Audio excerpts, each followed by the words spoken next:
Hi, it's Mike here, bringing you another review video in collaboration with Factory Direct Hobbies. Well, this week what I have for you is Trumpeter's 1/32 scale EA-18G Growler. Now, this is the third in a series of builds that I've made of Trumpeter's 1/32 scale F18 variant range. I made the F, which is the two-seat version, the E, which is the single-seat version, like you see here, or you can perhaps see in the corner here. And then there's the G, which is a variant of the F, I guess, but tailored to a electronic warfare mission. So a few differences. Overall, speaking about the entire range, I thought all these kits were excellent. They went together really well. They're not the best kits that Trumpeter do. The fit is very good. The engineering can be a little bit fiddly. If you're perhaps at the beginning of your modeling career, I might save these for another time. It's just a little bit fiddly the way that some of it goes together. But if you can make it go together, then they go together really well. There's no huge gaps and that sort of thing. They do fit well, but they just require a little bit more skill to be able to get there.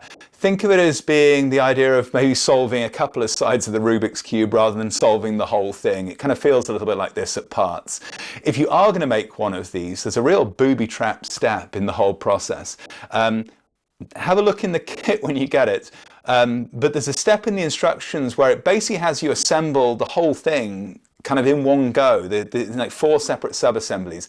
And you just don't need to do it that way. The way to do it is to attach the wings to the upper fuselage, attach the lower fuselage onto the assembly that you just created, and then attach the nose section. It makes it much easier. I wish that Trumpeter had spelled it out a little bit more like that in the instructions.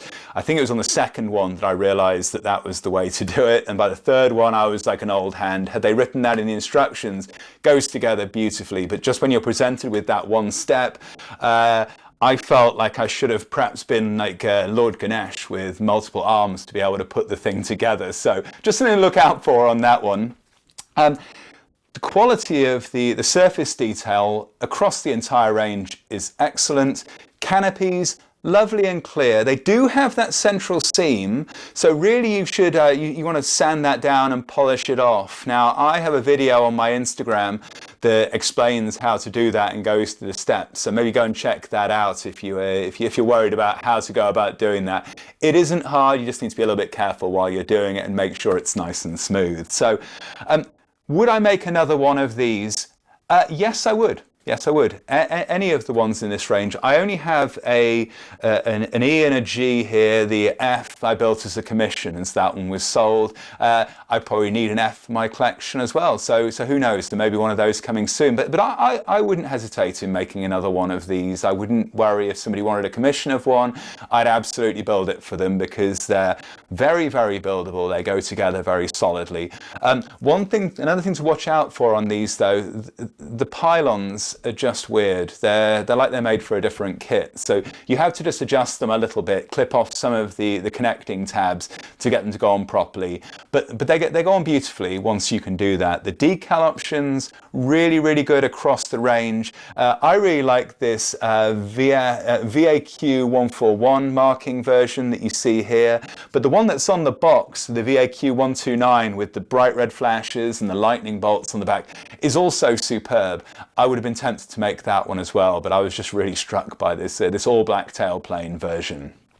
Absolutely loved it. Recommend it to you. Available as always at great prices from Factory Direct Hobbies. So take advantage of it while you can and make one of these beauties. I'm sure you won't regret it, and it will make a beautiful centerpiece to any model aircraft collection. Thanks for listening, everybody, and happy modeling.